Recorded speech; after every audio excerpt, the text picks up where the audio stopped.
550 Maranello is the very last of the all-manual front-engine V12 Ferraris. It's nimble yet big touring car, but it doesn't feel big. It's easy to use and it can be bought for a very rational price point, just over 100 grand for a nice car, making it one of the best buys in the Ferrari market today.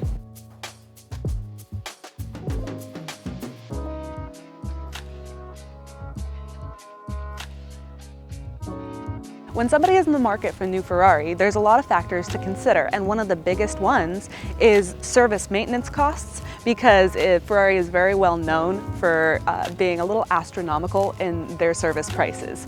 But good thing for this car, even though it does have cam belts that need to be changed, they are accessible with the engine in the car. Certain other cars, like Testarossas, the whole engine has to come out and it costs well over $10,000 for a simple cam belt service. But this one, because the cam belts are accessible, it makes it much cheaper, easier, and quicker. Now, when doing a cam belt service on a car like this, it becomes while you're at it. So you want to make sure if anything else needs to be done, while you're in there, go ahead and do seals or water pump or anything else. This car is fully serviced in 2016, so it's pretty turnkey, ready to go, which you always want to look for when buying a new Ferrari, because maintenance costs can get way out of hand. So a car that's already been taken care of is always your best bet.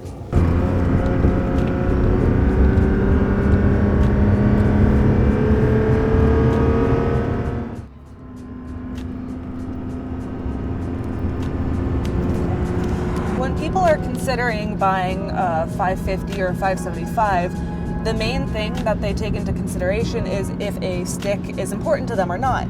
Because they're semi-close in price range, the 550s are a little bit more expensive, mainly because they're the last of the manual front-engine V12s, where they were all manual, not, kind of specialty, a few were made manual.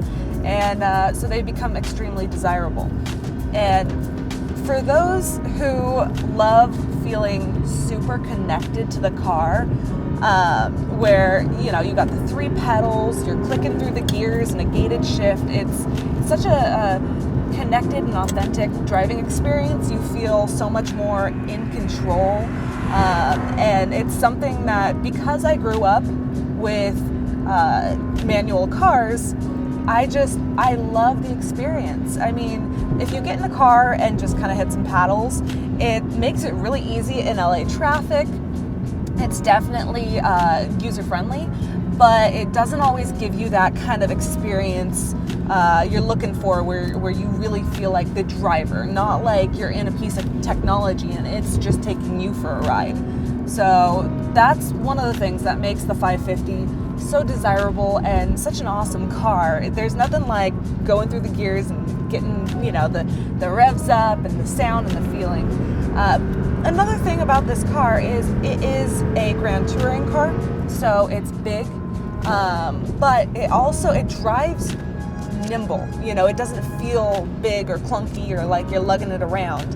I've driven some cars where you kind of feel like it's so big you're driving a waterbed. Whereas with this car, it handles well, it takes the turns well, and it has lots of power. You can hit the gas and you're just gone. You can, just launch yourself, which who doesn't want that in a Ferrari?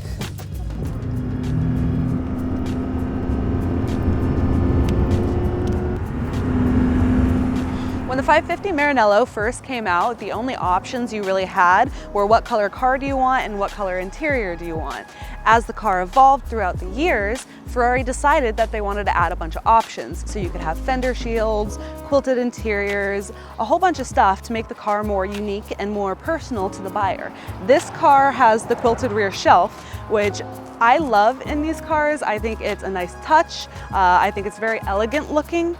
And I just personally, if I were building this car for myself back in the late 90s, early 2000s, that's an option I would have to have. The nice thing about this car too is it only has 10,000 miles. Like I said before, it's fully serviced and it's basically ready for its new owner. This car in particular is a Euro model, and it just means that it was delivered new to Europe instead of the US. Now, today, in modern times, there's not a whole lot of differences between a Euro model and a US model. For instance, this car in particular, the only way you can tell is the VIN number is slightly different. It designates that it's a Euro model, and it doesn't have your standard door plate in the door jamb like US models that it's a metal plate stuck in the door jamb that shows you when the car was built and the VIN number of the car. Now, in older cars, such as 308s, you can tell a huge difference. Visually, you look at it and you can know if it's a US or a Euro model. The 308s, because they're 70s cars, and that was the beginning of the DOT and EPA regulations, the US model cars have this big, kind of ugly, clunky looking rubber bumper, and it's black and it's just huge, kind of sticking in the front of the car, whereas the Euro models, it's recessed into the car a bit more, so it doesn't look nearly as clunky and kind of in your face. So visually, you just look and you go, that is US or that is Euro. They also had side lights on the car, and in the US, they were big rectangular side lights, and in Europe, they just had little orange dots. So there was a lot of visual tells that nowadays, because basically cars are manufactured for the US market because it has the most strict rules. So they make them kind of universal, where if they comply to the US standards, they comply everywhere. There are certain model Ferraris that I would rather have them in any color but red. A dark blue or a black or even yellow sometimes is much preferable, but in the 550s, for some reason, I love them in red. It's a very classic kind of look, and I think it just fits the body styling really nicely on those cars. One of the things about this particular 550 that I find very important is Ferrari has an issue with sticky switches. It's happened throughout a lot of their cars, and it's just horrible. You get the gunk everywhere, and if you have a light colored interior and you get sticky switches on your hand, then touch the door, it transfers, and it's almost impossible to get it out of the material. So it's very important with these cars to have the sticky switches done, which this one has. There's been times where sometimes if it hasn't gotten sticky yet, I can guarantee it will at some point. And if you only do some of the switches, then others will go bad at different times, and it's just a hassle. So it's always nice to find a car that they've just taken all the plastic out, done the sticky switches, and you never have to worry about it ever again.